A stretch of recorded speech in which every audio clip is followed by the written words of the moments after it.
रश्मि और अमर लॉकडाउन के चलते डेटिंग ऐप पर मिलते हैं। उसी बीच उनकी बॉन्डिंग बहुत अच्छी बन जाती है और दोनों एक दूसरे से प्यार करने लगते हैं। बस लॉकडाउन खत्म होते ही चटमंगी पट शादी। उससे पहले घर में बात तो कर लो। अरे माँ पापा कभी मना नहीं करेंगे। अमर की बात सुन रश्मि खुश हो जाती है।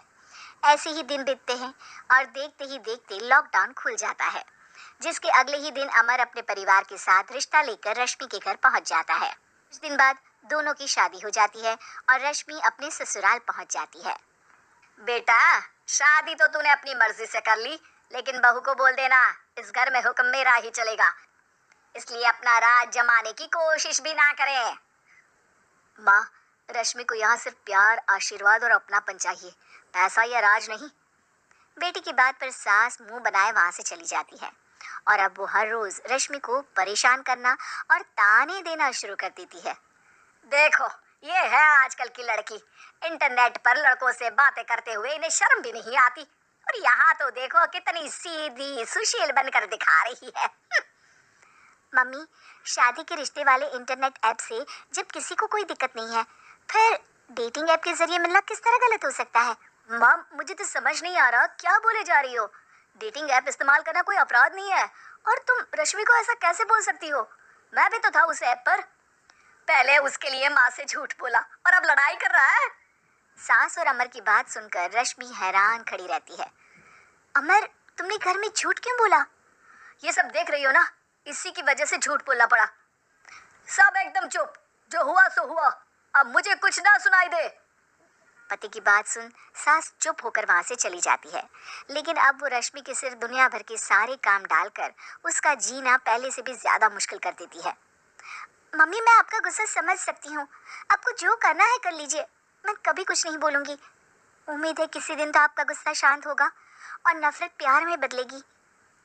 रश्मि की अच्छाई को उसका नाटक समझकर सास गुस्से के 7वें आसमान पर चढ़ जाती है और उसी शाम रश्मि को नीचा दिखाने के लिए अपनी सहेलियों को घर बुलाकर उसकी बुराइयां करने लगती है। अरे कौशल्या, क्या बताऊं, आजकल के बच्चे ना बहुत एडवांस हो गए हैं। पहले रिश्ते घर परिवार वाले सब देख परख के कराते थे, और अब ये लोग खुद न जाने कहाँ कहाँ मिलकर खुद ही सब कुछ पक्का करके हमें बता देते हैं। लड़की का कैसा दिन धर्म, कैसा ईमान, कैसा चरित्र कुछ नहीं पता, बस प्यार किया और घर लाकर बिठा देते हैं। अरे ऐसा क्यों बोलती हो?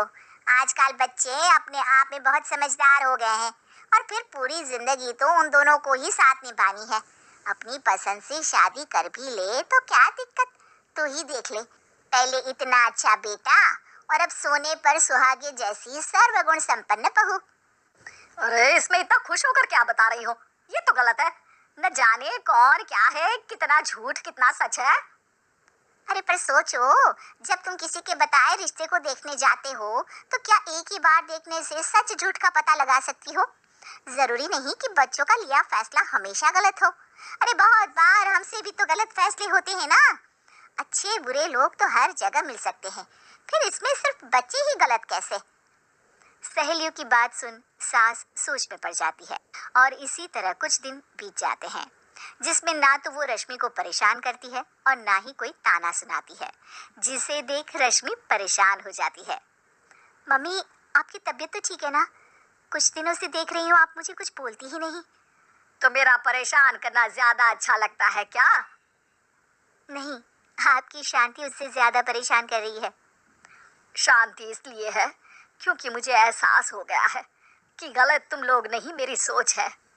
प्यार तो एक सुंदर एहसास और शादी खूबसूरत साथ है। अगर ये साथ सच्चा है तो कहीं पर भी किसी भी तरह जुड़ा हो उससे कोई फर्क नहीं पड़ता। आप कौन है? इतनी अच्छी बातें मेरी पत्नी तो नहीं बोल सकती। क्या आप भी?